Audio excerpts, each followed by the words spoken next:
Hello, and welcome to this episode of the Maryland Risk Management Education Podcast. Again, my name's Paul Goeringer. I'm the Extension Legal Specialist here in the Department of Ag and Resource Economics. And today we're going to talk a little bit about fencing liability here in the state of Maryland. Going over a fact sheet I wrote a few years ago talking about the subject. And for those curious, this information will be available down in the notes section at the end where I usually put stuff in.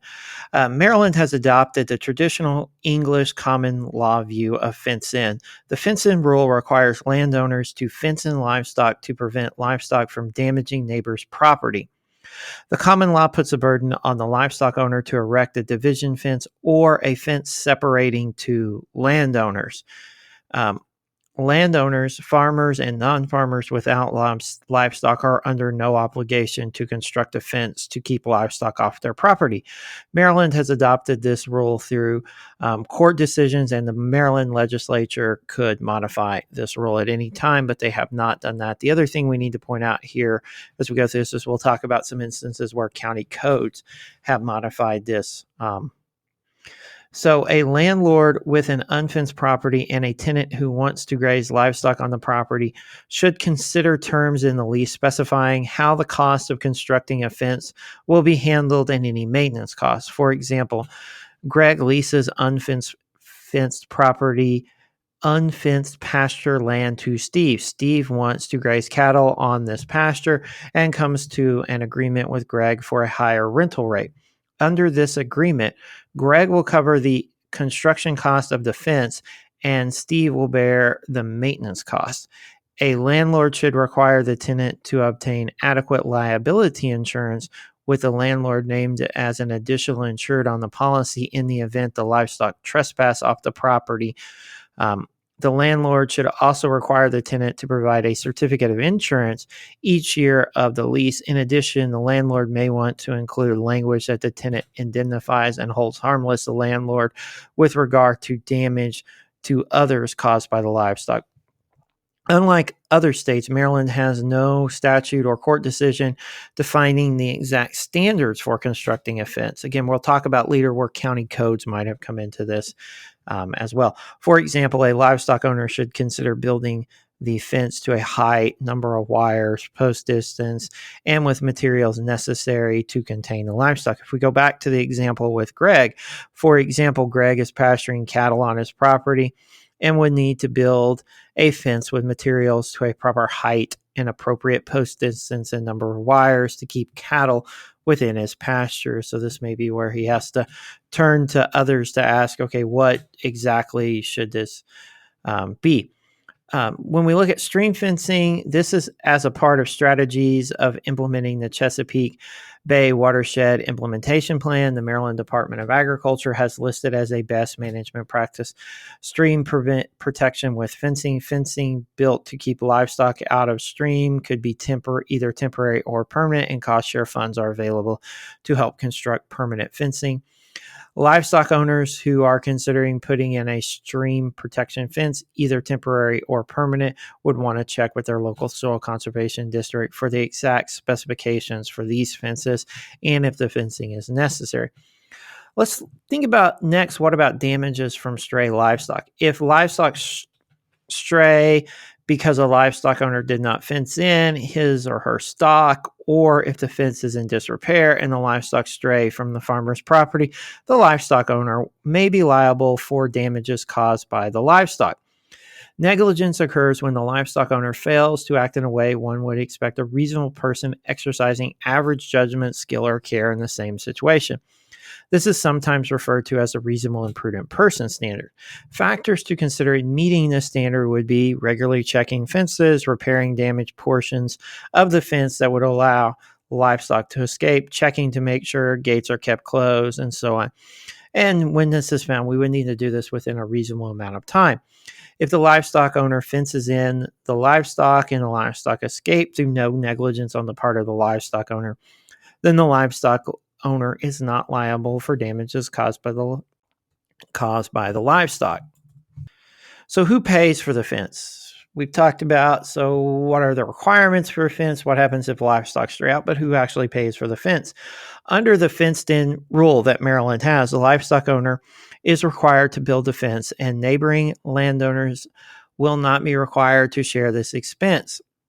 This conclusion arises because the fence in view places the duty or obligation on the livestock owners to keep their stock in. A livestock owner would also be required to keep the fence in good condition. This common law view can allow livestock owners to erect a fence to keep livestock in, and a neighboring landowner to take advantage of the fence without contributing to the construction costs. Although this may seem unfair, we will discuss ways to cost share these fences next. For example, Greg and Bobby agreed to build a division fence between the two properties. In the agreement, Greg and Bobby agree that Greg will be required to repair and Bobby to keep up the left half and Greg to keep up the right half. Bobby and Greg also agreed to use a mediation process to settle any disputes that could arise from this fencing agreement. When using the agreement with a division fence, neighboring landowners should ensure that the agreement is binding on future landowners. To do so, the parties would need to make sure the cost share agreement meets the requirements for a real covenant. A real covenant is a promise concerning the land, in this case, an agreement to maintain a division fence. In order for the division fence agreement to be a valid real covenant, the agreement must be in writing, intended for maintenance of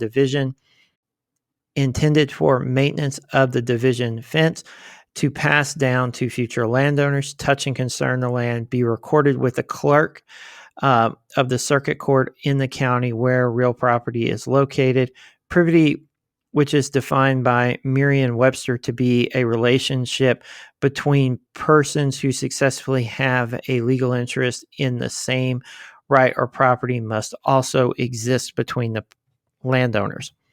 To touch and concern the property means the covenant tends to necessarily enhance the value, confer a benefit, or impose a burden on the land. Examples of covenants found to touch and concern the land would be those to restore the land to its previous condition, agreements to pay rent and keep the property insured, and agreements to pay a share of costs to develop public streets and utilities. Although there are many forms of privity, in this context, privity means the successor in the interest with the covenant would hold the same interest in the property as the original covenant. For example, Greg and Bobby will want to make sure the fencing agreement is in writing, signed by both of them, and notarized. The fencing agreement would also need to state where the fence will be erected and should also be recorded with the clerk of the circuit court. Recording the agreement will put future landowners on notice of the agreement. The agreement will touch and concern the land because it confers a benefit on their respective properties, a division fence, and confers a burden by requiring Bobby and Greg to keep the fence in good repair.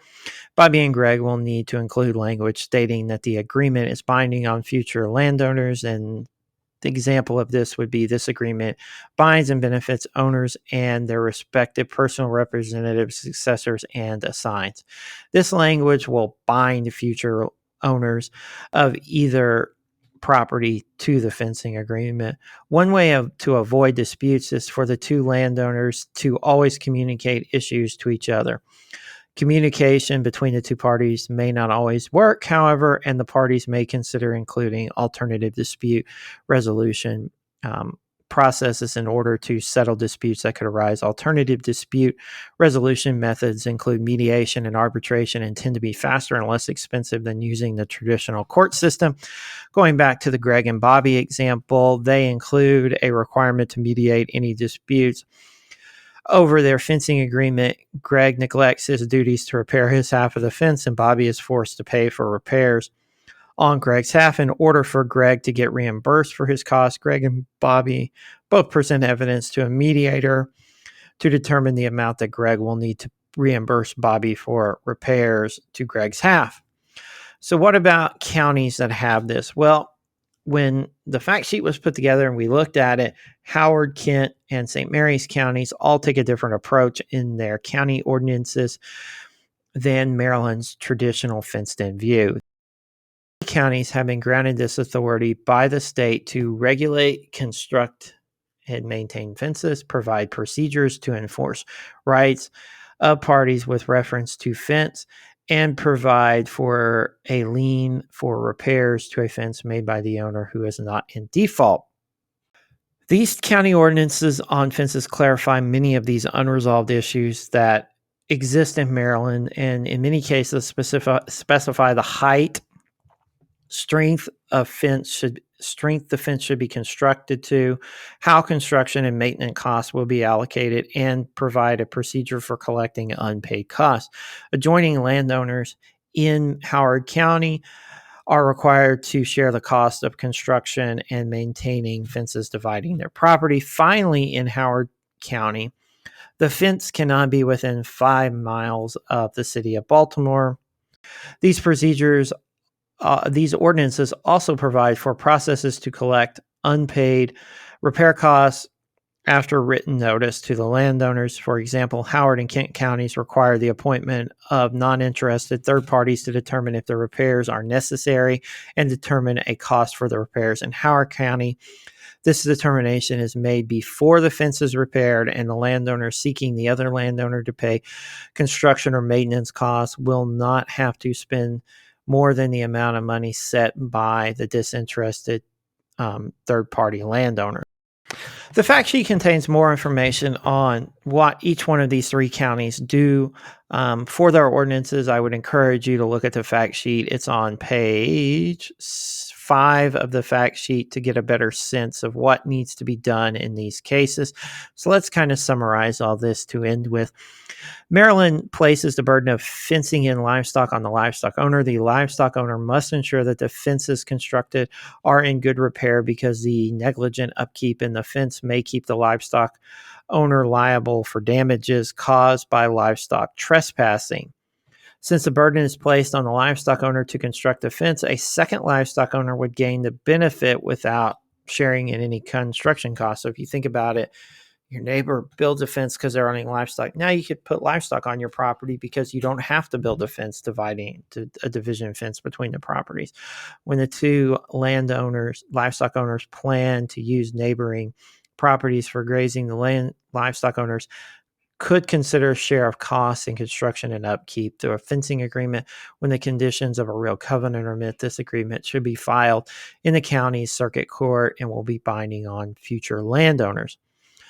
So again, if you have any questions, I put the fact sheet down in the show notes, so you'll be able to find it. Please contact me if you have any other questions at lgoering@umd.edu, or you can follow me, tweet me on Instagram or Twitter, and send me any messages you might have and thoughts for future episodes. Thank you again for listening, and enjoy the rest of your day.